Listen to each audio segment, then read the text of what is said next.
Hello, hello! So, andito ulit ako ngayon sa EDA. So, ito nga pala yung labas niya.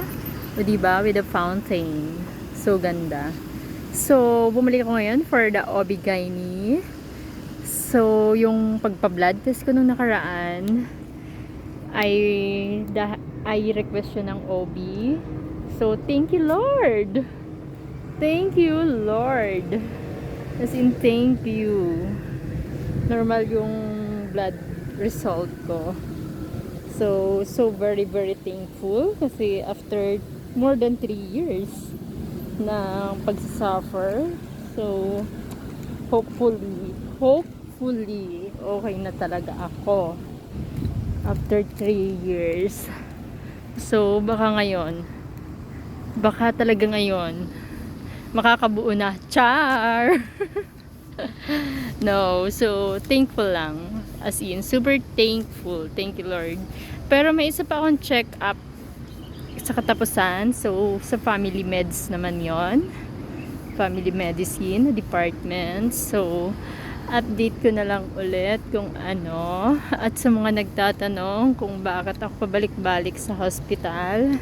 So, sa mga susunod sigurong video, malalaman nyo rin. Parang kasi ngayon parang hindi pa ako handa.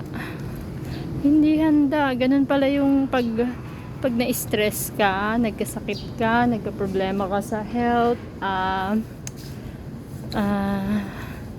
nagkasakit ka, na-stress, na-depress, araw-araw kang umiiyak, ayaw mo nang may kausap, basta ganun. So, ngayon hindi pa ready.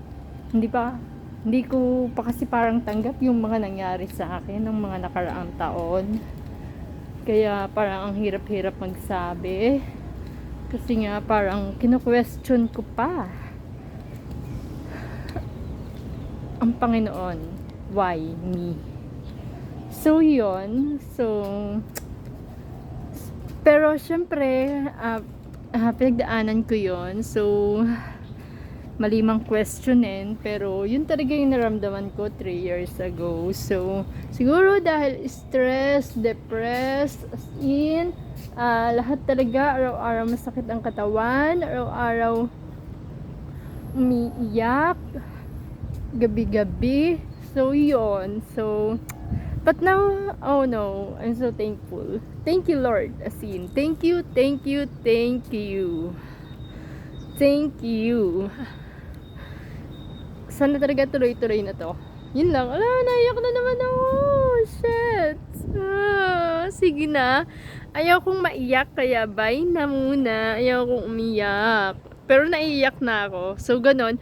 Siguro dahil nga hindi ko patanggap, kaya pag nagkukwento ako, talagang naiiyak ako.